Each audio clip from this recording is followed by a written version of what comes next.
नमस्कार दोस्तों, मैं रोली एक बार फिर से स्वागत करती हूँ आपका अपने चैनल वॉइस ऑफ रोली में।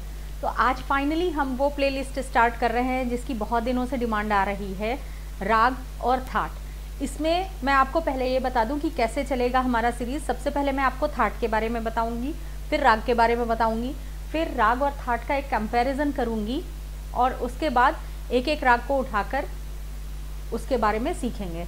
ये चीज़ें मैंने आपको इसलिए बताई दोस्तों क्योंकि ये चीज़ें बिल्कुल बेसिक से मैं स्टार्ट करूँगी और बिल्कुल बेसिक से सिखाते हुए एक एक स्टेप ले करके मैं आपको एडवांस लेवल तक ले जाने की कोशिश करूँगी।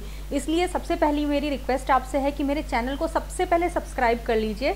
देखिए, जहाँ आप मेरा वीडियो देख रहे हैं उसके जस्ट नीचे एक रेड कलर से सब्सक्राइब लिखा हुआ है, उसको बस एक बार आपको टच करना है। ऐसा नहीं है कि हर वीडियो पे टच करना है, हर वीडियो पे टच करेंगे तो एक बार सब्सक्राइब होगा, एक बार अनसब्सक्राइब होगा। बस एक बार आप सब्सक्राइब पर टच कर दीजिए तो मेरा चैनल वॉइस ऑफ रोली आपको सब्सक्राइब हो जाएगा। फिर जब भी मैं कोई भी वीडियो डालूंगी तो आपको वो एक लाइन से आपके यूट्यूब पे डिस्प्ले हो जाएगा। जब भी आप यूट्यूब लगाएंगे तो आपको याद आ जाएगा कि आपको वो देखना है। और दूसरा, मेरे चैनल को सपोर्ट मिलेगा, मेरी चीज़ें लोग समझेंगे तो मैं इन चीज़ों को और ज़्यादा खुशी से करूँगी। तो अब चलते हैं अपने राग की थ्योरी पे। मैं सब्सक्राइब करना इसलिए भी मैं आपको एक चीज़ बताऊं, जब बहुत ज़्यादा सब्सक्राइबर्स हो जाते हैं तो इंडिविजुअल अटेंशन वाली बात कहीं ना कहीं खो जाती है। अभी मेरे बहुत ज़्यादा सब्सक्राइबर्स नहीं हैं, मेरे 700-800 सब्सक्राइबर्स ही हैं। तो अभी मैं एक एक सब्सक्राइबर के क्वेश्चन और क्वेरीज पर फोकस कर सकती हूँ। तो आप जो भी एक पर्सनलाइज्ड लर्निंग कह लीजिए अभी इस चैनल पर आपको मिलेगी, क्योंकि अभी इस चैनल ने ग्रो करना स्टार्ट किया है। एक बार जब बहुत ज़्यादा चीज़ें हो जाती हैं, फिर एक क्वेश्चन आया स्किप हो गया, रिप्लाई करना सबको थोड़ा सा हो सकता है कि 1-2 दिन का टाइम लग जाए, लेकिन अभी मैं बिल्कुल प्रॉम्प्टली रिप्लाई करती हूँ। अगर आप मेरे कमेंट सेक्शन में भी देखें तो जैसे ही कुछ किसी की क्वेरी आती है उसको मैं रिप्लाई करती हूँ। जिसकी लंबी क्वेरी होती है वो मुझे voiceofroli@gmail.com पर मेल कर देते हैं, वहाँ मैं उनको रिप्लाई करती हूँ। इसके अलावा मेरी वेबसाइट है voiceofroli.com। तो जो भी चीज़ें मैं पढ़ाऊँगी उसको जैसे लेक्चर अपलोड होता है उसके बाद मैं अपनी वेबसाइट पर अपलोड करती जाऊंगी। अभी नहीं अपलोडेड है, बट जैसे जैसे पढ़ाती जाऊंगी वैसे वैसे अपलोड होती जाएंगी। तो एक तरह से आपका लेक्चर हो गया ऑनलाइन और फिर नोट्स हो गए जो आपको मिल जाएंगे voiceofroli.com पे। तो एक प्रॉपर सिस्टमेटिक लर्निंग के तरह से मैं इसको लेके चल रही हूँ, क्योंकि मैं खुद real life I mean offline भी एक प्रोफेसर ही हूँ। तो चलिए अब अपने राग और थाट की थ्योरी को आगे बढ़ाते हुए, राग और थाट। जब भी हम इंडियन क्लासिकल म्यूज़िक की बात करते हैं तो classical music non classical music से अलग कैसे है, सबसे पहले मैं आपको ये समझाना चाहूँगी। तो क्लासिकल म्यूज़िक जो होता है उसमें सेट रूल्स होते हैं। उसमें पहले से हमारे जो विद्वान हैं, विद्वानों ने सदियों पहले ये रूल बनाए हैं कि अगर आप एक पर्टिकुलर राग में गा रहे हैं तो आपको कौन से स्वर लेने हैं, कौन से सुर लगाने हैं और किस तरह से ऊंचे नीचे लेने हैं। अब मैं आपको एक्सप्लेन करूं, जैसा कि मैं पहले सेशन से आपको बताती आ रही हूं कि हमारे जो स्वर होते हैं टोटल वो 12 होते हैं। 12 कैसे होते हैं? सा रे गा मा पा धा नी, शुद्ध रूप में 7 हो गए। अब रे गा धा नी ऐसे हैं जिनको शुद्ध रूप में तो गा ही सकते हैं, हम हाफ स्केल थोड़ा सा सॉफ्ट करके भी गाते हैं, जैसे रे रे गा ग म, और धा नी को भी इस तरह हम सॉफ्ट करके, तो उनको हम रे गा धा नी का कोमल रूप कहते हैं। तो इस तरह से कितने हो गए? 7 हमारे शुद्ध स्वर, 4 हमारे रे गा धा नी कोमल स्वर हो गए, तो हमारे हो गए 7 और 4 11। उसके बाद मा मध्यम, एक ऐसा स्वर है जिसको हम थोड़ा सा शार्प करके, मतलब हाफ स्टेप अप करके गा सकते हैं, जैसे मा मा, तो ये मा का तीव्र रूप कहते हैं। तो इस तरह से अब हमारे पास 12 स्वर आ गए। 7 शुद्ध स्वर सा रे गा मा पा धा नी, फिर 4 जिसको हम कोमल करके भी गा रहे हैं रे गा धा नी, और उसके बाद से हमारा एक मा जिसको हम तीव्र करके गा रहे हैं, तो 7 और 4 11 और 1 12। इस तरह से टोटल हम 12 स्वर। जब भी मैं राग की बात करूंगी, थाट की बात करूंगी तो मैं बोलूँगी सप्तक के 12 स्वर। तो आप समझ जाइएगा सप्तक में 12 स्वर कहाँ से आए। इसके बाद तो वापस आते हैं अपनी क्लासिकल म्यूज़िक वाली बात पे। तो जो क्लासिकल म्यूज़िक हमारा होता है उसमें प्री डिफाइंड होता है कि जैसे आप यमन राग को ले लीजिए तो उसमें लिखा हुआ है कि माँ जब भी आप यूज़ करेंगे तो माँ को तीव्र यूज़ करेंगे। तो माँ को आपको तीव्र ही लगाना है। अगर माँ तीव्र नहीं लग रहा है और उसमें आप बोलें कि ये यमन राग है तो गलत हो जाएगा। तो इस तरह के रूल्स एंड रेगुलेशंस होते हैं। जैसे आपका भैरवी राग है, उसमें ये प्री डिफाइंड है कि रे गा धा नी कोमल ही आएगा। तो आप जब राग भैरवी पे बेस्ड सॉन्ग्स गा रहे हैं या बंदिशें गा रहे हैं तो रे ग इस तरह से चलता है, तो वो थोड़ा सा सीरियस टाइप का साउंड करता है। जो हम अगर पियानो की लैंग्वेज में बोले तो जो हमारे माइनर स्केल होती है उसमें ज़्यादातर ग धा नी कोमल ही लगते हैं। तो ये हो गया हमारा कि ये क्लासिकल म्यूज़िक इस तरह के सेट रूल्स पे चलता है। अब अगर हम नॉन क्लासिकल म्यूज़िक की बात करें तो नॉन क्लासिकल म्यूज़िक का सिर्फ एक रूल होता है, क्या कि हमारे कानों को मधुर लग जाए। उसमें कुछ नहीं है, आप कोई भी स्वर ले सकते हैं, कभी भी उतार ले सकते हैं, कभी भी चढ़ाव ले सकते हैं, कुछ भी। आप अगर नॉन क्लासिकल म्यूज़िक जो मूवी में सॉन्ग्स होते हैं जनरली उनको सोचें तो कैसे चलते हैं, कोई बहुत फास्ट होंगे, कोई बहुत स्लो होंगे, सब नॉन क्लासिकल म्यूज़िक की कैटेगरी में आ जाते हैं। तो ये तो हमने ब्रॉडली कैटेगराइज कर दिया, बिल्कुल 2 ब्रॉड कैटेगराइजेशन कर दिए।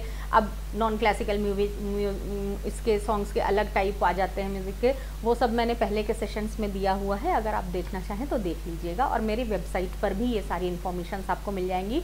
वो वेबसाइट पे जो भी मैटर लिखा है वो सब मेरा अपना बनाया हुआ है। और मैं आपको एक और बात बताऊं कि मैं एज ए प्रोफेसर मैं foreign exchange management, foreign financial management, ये सारी चीज़ें पढ़ाती हूँ, इंटरनेशनल एक्सचेंज मैनेजमेंट। तो मेरा जो है चीज़ें मैथमेटिकल कैलकुलेशन पे चलती हैं, इसीलिए मैं ताल को और रिदम को, ये सारी चीज़ें मुझे समझाने में भी अच्छा लगता है और उसको पढ़ाने में भी अच्छा लगता है। तो मैंने voiceofroli.com पे अभी थोड़ी सी ही चीज़ें डाली हैं, क्योंकि समय नहीं मिल पाता है मुझे, इधर वीडियो बनाओ, इधर voiceofroli.com पर लिखो। तो अभी मैंने जितना भी मैटर डाला है वो मेरा प्योरली अपना, मतलब जो भी चीज़ें मैंने पढ़ी हैं उनमें से जो भी मैंने एक्सट्रैक्ट निकाला है, उस एक्सट्रैक्ट को मैंने लिखने की कोशिश की है और बिल्कुल ही साइंटिफिक वे में उसको मैंने एक्सप्लेन करने की कोशिश की है। तो उसको मैथ से रिलेट किया है, फॉर्मूला बनाया है, और अभी बहुत सारी चीज़ें मैंने ऑलरेडी बनाई हुई हैं जो मुझे अभी अपनी वेबसाइट पर शेयर करना है। तो वो एक बार वो वेबसाइट ज़रूर देखें। और दूसरी बात की वेबसाइट मेरी अभी मैंने 1 महीना हुआ है वो वेबसाइट शुरू की है, तो आपको जो भी मैटर चाहिए, ये चीज़ मैंने एडवर्टीज़मेंट में भी फ्लोट किया था, हो सकता है आप तक ये एडवर्टीज़मेंट ना पहुंचा हो। जो भी मैटर आपको म्यूज़िक से रिलेटेड, सिंगिंग से रिलेटेड, या फिर पर्सनालिटी डेवलपमेंट से रिलेटेड, या फिर कुछ भी, मैं पर्सनालिटी डेवलपमेंट से भी बहुत सालों से जुड़ी हुई हूँ, तो उससे रिलेटेड प्रेजेंटेशंस हैं, कॉन्फ्रेंसेस हैं, सेमिनार्स हैं, उसमें कैसे आपको इफ़ेक्टिवली बोलना है, कैसे वॉइस मॉड्यूलेशन करना है, आवाज़ को किस तरह से आपको स्पीच देनी है कि बिल्कुल इफ़ेक्टिव स्पीच है, वो सारी चीज़ों से रिलेटेड, ये सारे मैटर्स में से रिलेटेड जो जिस पर भी आप वीडियो चाहते हैं या फिर आप मेरे वेबसाइट पर रिटन नोट्स चाहते हैं, आप प्लीज़ मुझे voiceofroli@gmail.com पर मेल करें and I will take care कि अब मेरे जितने भी सब्सक्राइबर्स हैं, व्यूअर्स हैं, उनकी इस एजुकेशन रिलेटेड नीड को मैं पूरी कर सकूं। तो आगे चलते हैं, अब वापस अपने मुद्दे पर आते हैं कि क्लासिकल म्यूज़िक और नॉन क्लासिकल म्यूज़िक 2 हो गया। अब हम आ जाते हैं क्लासिकल म्यूज़िक पे। तो जैसा कि मैंने आपको बताया कि क्लासिकल म्यूज़िक एक सेट रूल पर चलते हैं, तो जो सेट रूल पर हम बंदिशें गाते हैं या सरगम गाते हैं या आरोह अवरोह गाते हैं, वो आ जाता है हमारा राग के अंडर में। अब राग जो होते हैं, पहले आज मैं आपको थाट और राग ये समझाने वाली हूँ, दोनों का कंपैरिजन समझाने वाली हूँ। तो बहुत से लोगों की ये मिसअंडरस्टैंडिंग है, या कह लीजिए कि सुनने में भी ऐसा ही लगता है कि पहले थाट बने फिर राग बने। अभी आप थोड़ा सा पेशेंस से समझिए, सब चीज़ें समझ में आएंगी। पहले थाट बने फिर राग बने, बट ऐसा नहीं है। पहले राग बने और उसके बाद राग को ग्रुपिंग कर दी गई थाट बना करके कि ये इतने राग हैं जो एक पर्टिकुलर थाट में आएंगे, ये इतने राग हैं जो एक पर्टिकुलर थाट में आएंगे। वो कैसे और क्या और क्यों हुआ वो मैं आपको बताती हूँ। तो राग बन गए, तो फिर राग बन गए और रागों के नियम बन गए। रागों के नियम ये बना दिए गए कि चलिए जैसे जी यमन राग आप गा रहे हैं तो यमन राग में आपको म तीव्र लेना है, और अगर आपने आरोह में म तीव्र ले लिया और अवरोह में लौटते हुए म को शुद्ध ले रहे हैं तो वो यमन राग ना होके यमन कल्याण राग उसका नाम हो जाता है। तो इस तरह के अपने रूल्स रेगुलेशंस बन गए। उसके बाद कुछ ऐसे राग थे जिसमें सारे रे ग ध नि कोमल आ जाते थे, तो ये हुआ जी अच्छा, कुछ तो ऐसे राग हैं जो बिल्कुल वही चलन, राग का चलन कहते हैं हम, किस तरह से राग चल रहा है, कौन से सुर ले रहा है, उसे हम राग का चलन कहते हैं। वही चलन फॉलो कर रहे हैं। फिर देखा गया कि जी कुछ राग तो ऐसे हैं जिनमें ग और ध कोमल आ रहा है, बाकी सारे स्वर तो शुद्ध आ रहे हैं। कुछ राग ऐसे हैं जो ग ध नी कोमल ले रहे हैं, बाकी सारे शुद्ध ले रहे हैं। तो इस तरह से देखा गया कि इंडियन क्लासिकल म्यूजिक में राग इतने सारे हैं, लेकिन इतने सारे राग में ये देखा गया कि कुछ राग हैं जो एक ही सेट रूल फॉलो कर रहे हैं, कुछ राग हैं जो एक ही सेट रूल फॉलो कर रहे हैं, कुछ राग हैं जो एक ही सेट रूल फॉलो कर रहे हैं। अब क्वेश्चन ये आता है कि अगर एक ही सेट रूल फॉलो कर रहे हैं तो सुनने में क्यों नहीं एक जैसे हैं? सुनने में अलग इसलिए वो हो जाते हैं क्योंकि जो हम बंदिशें करते हैं, जो से आगे बंदिश बनाई गई हैं, बंदिश मतलब जो गाने बनते हैं, कॉम्पोजिशंस बनते हैं, उसमें आपने जो सरगम को आगे पीछे करके एक राग निकाला है, एक लय निकाला है, एक मधुरता निकाली है, वो किस तरह से कंपोज किया है आपने, उससे फिर अलग अलग सुनाई देते हैं। जैसे हम अगर यमन राग का ही एग्जाम्पल ले लें तो एक ही राग में अलग अलग बंदिशें होती हैं। मतलब यमन राग पर ही बेस्ड आपका जब दीप जले आना चलेगा, तो यमन राग पर ही बेस्ड आपका एरी आली चलेगा। तो ये गाने हैं तो यमन राग पर ही, तो सुनने में अलग कैसे हो जा रहे हैं? सुनने में अलग ऐसे हो जा रहे हैं कि सब में म तीव्र बस लग रहा है। अब नी के बाद रे आ रहा है कि नी के बाद गा आ रहा है, ये अलग अलग बंदिशों में डिसाइड किया जाता है। बंदिश मतलब कि जो गाने हम कंपोज करते हैं, उसके जो नोटेशंस बनते हैं किसी पर्टिकुलर राग पे, उसे उस राग की बंदिश कहते हैं।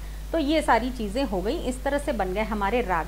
फिर जब हमारे विद्वानों ने यह देखा कि अरे कुछ कुछ राग ऐसे हैं जो सेम चलन फॉलो कर रहे हैं, तो उस हिसाब से ये डिसाइड किया गया कि भाई इतनी ज़्यादा वेरिड ऐसे स्कैटर्ड हैं राग, चलो उनको एक जगह ऐसे कंपाइल करते हैं। तो उस कंपाइल करने के पर्पस से थाट की रचना की गई। अब थाट क्या होते हैं? थाट में ये बता दिया गया कि अगर कोई राग है जो, जैसे फॉर एग्जाम्पल मैं कल्याण थाट लेती हूँ, अब ऐसे बना दिया गया कि मान लीजिए कोई राग है जो सारे स्वर शुद्ध ले रहा है, बस म तीव्र ले रहा है, तो वो कल्याण थाट के अंडर में आएगा। तो कल्याण थाट में क्या बता दिया गया कि सारे स्वर आपके शुद्ध लगेंगे, बस म तीव्र लगाना है। मा मा मा मा, इतना सा फर्क आ जा रहा है, लेकिन उससे पूरा राग जो सुनने में एकदम से जब आप बार बार करेंगे तो एकदम सुनते ही आपको समझ में आ जाएगा कि ये तो यमन राग पे बेस्ड सॉन्ग है। तो उस तरह से एक पर्टिकुलर बना लिया गया कि चलो कल्याण थाट में ऐसे रागों को सारे डाल देंगे हम जो कि म तीव्र लेते हैं। तो इस तरह फिर एक बन गया आपका भैरवी थाट। उसमें ये कह दिया गया कि जो भी राग रे ग ध नी कोमल लेता है, उस राग को हम भैरवी थाट के अंडर में डाल देंगे। तो इस तरह से ग्रुपिंग करके 10 तरह के थाट बनाए गए, और ये थाट डिफाइन करते हैं, एक ब्रॉड ग्रुपिंग कर देते हैं टाइप्स ऑफ चलन के बेसिस पे कि कौन सा स्वर शुद्ध लग रहा है, कौन सा कोमल लग रहा है, उस बेसिस पे हमारे थाट बन गए। ये 10 थाट हैं। अभी मैं 10 के 10 थाट आपको समझाऊंगी। तो 10 थाट में आ जाता है आपका आसावरी थाट है, बिलावल थाट है, काफ़ी थाट है, पूर्वी थाट है, मारवा थाट है, तोड़ी है, काफ़ी है, और इसके बाद हमारा कल्याण है, भैरव है, भैरवी है। इस तरह करके हमारे 10 थाट हैं, और 10 थाट में ये चीज़ें डिफाइंड हैं कि अगर म तीव्र लग रहा है तो वो कल्याण थाट के अंडर में डाल दीजिए, अगर रे ग ध नी कोमल लग रहा है तो वो भैरवी थाट के अंदर में डाल दीजिए। इस तरह से ग्रुपिंग हो गई। अब जैसा कि मैंने आपको बताया, मैं एजुकेशन फील्ड में हूँ, तो उस एजुकेशन फील्ड के बेसिस पे एक बार मैं आपको समझाना चाहती हूँ कि कैसे राग बने और फिर कैसे उनको थाट में डाला गया। फॉर एग्जाम्पल हम MBA की पढ़ाई लेते हैं। MBA में आपको पता होगा, मास्टर ऑफ बिजनेस एडमिनिस्ट्रेशन की MBA में अलग अलग स्ट्रीम होती है कि कौन से पर्टिकुलर चीज़ में आपने MBA किया है। आपने फाइनेंस में किया है, या आपने मार्केटिंग में किया है, या फिर आपने ह्यूमन रिसोर्स में किया है, या फिर आपने इंफॉर्मेशन टेक्नोलॉजी में किया है। चलिए हम 4 एग्जाम्पल लेकर चलते हैं, ठीक है। तो आप ऐसा मान लीजिए कि पहले ये चारों चीज़ें, चारों डिपार्टमेंट्स अलग नहीं किए गए थे, चारों स्ट्रीम अलग नहीं किए गए थे। पहले सिर्फ ये हुआ कि चलो भाई एक कोर्स लॉन्च करते हैं जिसमें बच्चे क्या पढ़ेंगे, बिजनेस एडमिनिस्ट्रेशन के बारे में पढ़ेंगे कि बिजनेस जो होते हैं वो कैसे चलते हैं, क्या क्या करते हैं। और शुरू हो गई मास्टर ऑफ बिजनेस एडमिनिस्ट्रेशन की पढ़ाई। फिर बाद में क्या देखा गया कि बिजनेस एडमिनिस्ट्रेशन की पढ़ाई में मेनली 4 चीज़ें पढ़ाई जा रही हैं। जो सारी चीज़ें पढ़ाई जा रही हैं उसमें या तो फाइनेंस पढ़ाया जा रहा है, और उसमें या तो मार्केटिंग पढ़ाई जा रही है, या तो उसमें कंप्यूटर से रिलेटेड चीज़ें पढ़ाई जा रही हैं, इंफॉर्मेशन टेक्नोलॉजी से रिलेटेड चीज़ें पढ़ाई जा रही हैं, या फिर उसमें ये बताया जा रहा है कि कैसे आप अपने एम्प्लॉयज़ को मैनेज करिए। तो इस तरह से ये सोचा गया कि चलो फिर MBA को हम अपने 4 ब्रॉड कैटेगरी में डिवाइड कर देते हैं कि एक हो गया भाई जो ये सारी चीज़ें पढ़ा रहा है जिसमें हम फाइनेंस मैनेज करते हैं, एक हो गया है जो ये सारी चीज़ें पढ़ा रहा है जिसमें हम ह्यूमन रिसोर्स को मैनेज करते हैं, एक हो गया जिसमें ये सारी चीज़ें बताया जा रहा है कि हम इंफॉर्मेशन टेक्नोलॉजी कैसे बिजनेसेस में चलती हैं, और एक हो गया जो ये बता रहा है कि हम मार्केटिंग कैसे करें, अवेयरनेस कैसे क्रिएट करें। तो चलो अब MBA को जो हम है MBA in marketing, MBA in financial management, MBA in information technology and MBA in human resource management में कैटेगराइज कर देते हैं। तो है क्या है, तो MBA ही, आप बिजनेस के बारे में ही पढ़ रहे हैं बट अलग अलग ग्रुपिंग कर दी गई। तो इसी तरह हम अपने राग और थाट को ले सकते हैं। तो जो हमारे राग हैं वो समझ जाइए आप MBA हैं, कि ऐसी चीज़ें, ऐसे बंदिशें, ऐसे राग, ऐसे गाने, लय जो एक पर्टिकुलर रूल पर फॉलो करते हुए चल रहे हैं।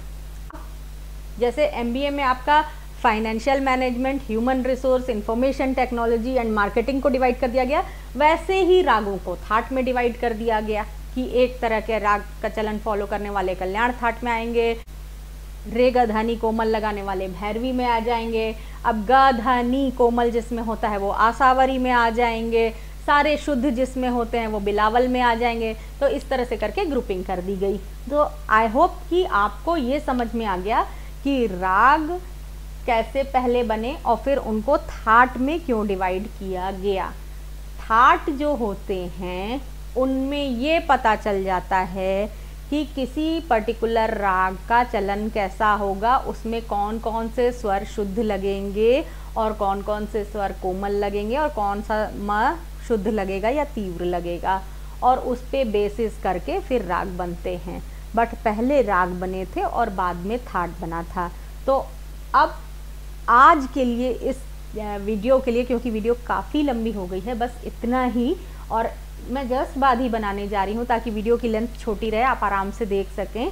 अब नेक्स्ट वीडियो मैं बना रही हूँ, नेक्स्ट सेशन हमारा जो आ रहा है उसमें मैं आपको राग के लक्षण बताऊँगी कि राग में क्या क्या चीज़ें होती हैं, फिर मैं थाट बताऊंगी कि थाट और राग कैसे लिंक होते हैं आपस में, और उसके बाद मैं राग और थाट इन दोनों का एक कंपैरिजन बताऊंगी कि राग और थाट में आप कैसे बता सकते हैं कि क्या डिफरेंस है। और इतना बताने के बाद फिर हम सारे रागों की नेक्स्ट सेशन में, थर्ड सेशन में हम सारे राग की सारे थाट प्ले करके गा कर देखेंगे, और उसके बाद सारे राग पे जो बेस्ड हमारे थाट पे जो बेस्ड हमारे राग हैं उनके आरोह अवरोह गाकर और बजाकर देखेंगे, और उसके बाद हम अपने राग पर शुरू हो जाएंगे, एक एक करके सारे रागों को गाते बजाते समझते चलेंगे।